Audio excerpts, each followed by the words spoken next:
Before we get started, I just want to make it known that I am changing the title of this series from Chris Vents to Bottom of the Bin. This will be a series where I highlight obscure media, some good, some utter garbage, and will more often than not be joined by a co-host, be it my livestream partner Kaysen or my Chris Vents partner Dom the Disembodied Discord Voice. In the case of today's episode, both are tied up with their personal lives, leaving me to fly solo. With that out of the way, let's begin. In 2023, a film student named Charlie Shackleton made a movie in protest to film censorship in the UK. It was called Paint Drying, and the movie consisted of nothing but a static shot of a freshly painted white wall, and you're meant to sit there and watch the paint dry for 10 hours. Compared to that, the subject of today's video has got to be the single most meaningless movie ever made, because at least Shackleton made paint drying with a purpose in mind. He made it to protest film censorship and to spite the British Board of Film Classification. Today's video centers around a movie called Something Crashed in the Woods, which focuses on a guy whose name is never given, so I'm just going to call him Jeff because he's played by the movie's producer, director, editor, I suppose writer, even though I'm pretty sure there's no script and it's just him ad-libbing. Anyway, his name is Jeff Profit, and if you've never heard of him, don't feel bad because neither has anyone else. If Jeff Profit were any more anonymous, Andrew Tate would be pimping him out on OnlyFans. So Jeff is heading out into the woods in the middle of bumfuck nowhere to build a log cabin, and he's documenting his journey in vlog form. But while showing off the area he's opted to build his cabin in, which he never gets around to starting work on, by the way, he finds some oddities in the trees and soon discovers something strange is afoot. I guess.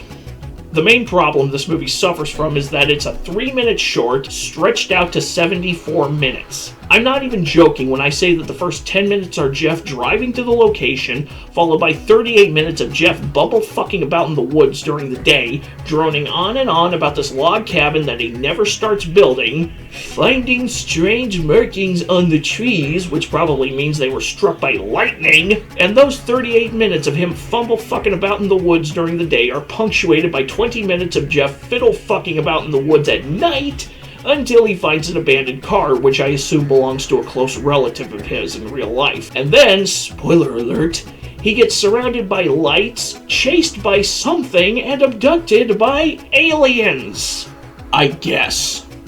That's it. 68 minutes of fucking around, he gets surrounded by Coleman lanterns that not even a mentally deficient toddler would think belong to a UFO, and then no aliens, no monsters, not even some fur affinity aficionado in costume asking, "What does the fox say?" You get a stop growling sound effect followed by nothing!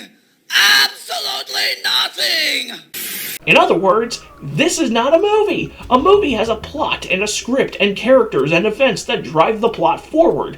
Not some pizza-faced fuckwit stumbling around talking to his camera, repeating the same 3 points ad nauseum until you're so sick and tired of hearing it that you want to Deadpool yourself. I have the paperwork right here. All the paperwork right here, if you can see. All the paperwork is in this file. We may want to pay attention. This could explain a critical plot point. I just hope this isn't maybe a little hangout or party spot with some local kids to raise hell or something.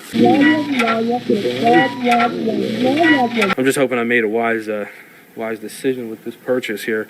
This purchase of this piece of land. It's so boring. How does that work? Where does that expression come from? It doesn't make any sense. Make it stop. It doesn't make sense. Life doesn't make sense. No way, look at me. You're a fierce warrior. Happy go lucky guy. Damn it, Wade. But perhaps the most egregious thing about this is that at one point Prophet had the balls to put this on Prime Video. I don't know if he was charging money for it, and I don't know anybody who would be stupid enough to pay money to watch it, but you have to almost admire the audacity to put such an absolute nothing on a subscription-based platform like Prime Video.